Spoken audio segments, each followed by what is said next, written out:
نحمد ونصلي ونسلم على رسوله الكريم اما بعد. محرم الحرام د اسلامی کال اولنۍ میاشت دغه میاشت د خپل عظمت مقام او مرتبه په لحاظ سره ډیره د فضیلت والا ده.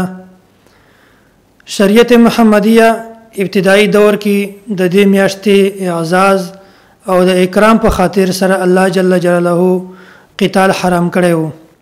الله جل جلاله قران کریم کې فرمایي اعوذ بالله من الشیطان الرجیم قل قتال فيه کبیر. اے پیغمبره تو ورته فرمایا چې په دې میاشتو کې قتال کول دا ډېره غټه ګناه ده. او سورۃ التوبه کې الله جل جلاله فرمایي ان عدة الشهور عند الله 12 شهرا. وای د میاشتو ګنتی د الله جل جلاله په نزدیک دغه 12 میاشتې دي او مختدینه فرمایي منها 4 حرم. په دې کې څلور میاشتې د چې هغه محترم دي عزتمن دي او د ادب کولو لایق دي. هغه څلور میاشتې دي ذوالقعده ذوالحجه او محرم. دینه پسته یو میاشت راځي هغه رجب. دا څلور میاشتې د چې مونږ تاسو به حیثیت مسلمان ټول ته پکار ده چې د دې میاشتې عزت وساتو ادب او احترام وساتو. اسه په دې میاشت کې هر عبادت قابل قدر او د ثواب لایق دی. خو نبی پاک صلی الله علیه و آله وسلم د دې میاشتې خپل امت ته د رجوع نیولو ترغیب هم ورکړی دی او د دې فضایل هم بیان کړی دي.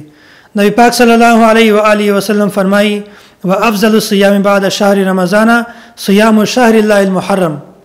دا حدیث په صحیح مسلم کې دی.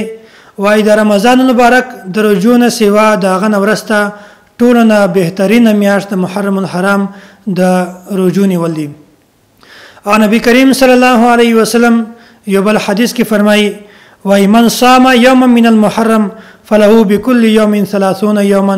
وای کوم یو کس کده محرم الحرام رجوع ونیسي نو دته بعد هر روزي په بدله کې د 10 ورځو د رجوع ثواب لیکل کیږي. او د سره د محرم الحرام چې کوم ورځ ده هغه ته یوم عاشورې هم ویل کیږي. د دې چې کوم فضایل دي هغه دي وای کوم یو کس د 10 محرم رجوع ونیسي نو الله جل جلاله به د یو کال ګناهونه معاف کړي. او د محرم الحرام چې کوم لسم تاریخ ته 10 محرم الحرام دا ته یوم عاشورې هم ویل کیږي.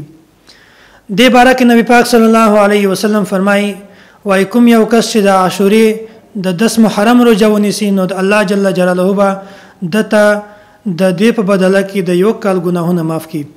نبی کریم صلی الله علیه وسلم د دې روزي نیولو انتهایی زیات اهتمام کاوه.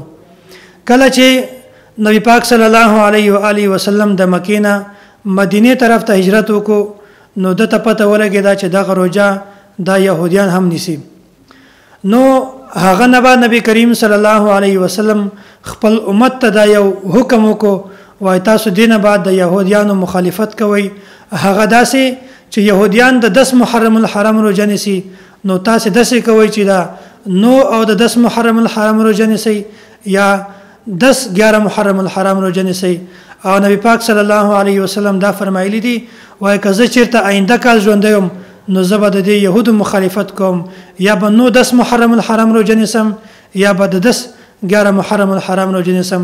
نو الله جل جلاله دې مونږ تاسو ته په دې باندې د عمل کولو توفیق نصیب کړي. واخر دعوانا ان الحمد لله رب العالمین.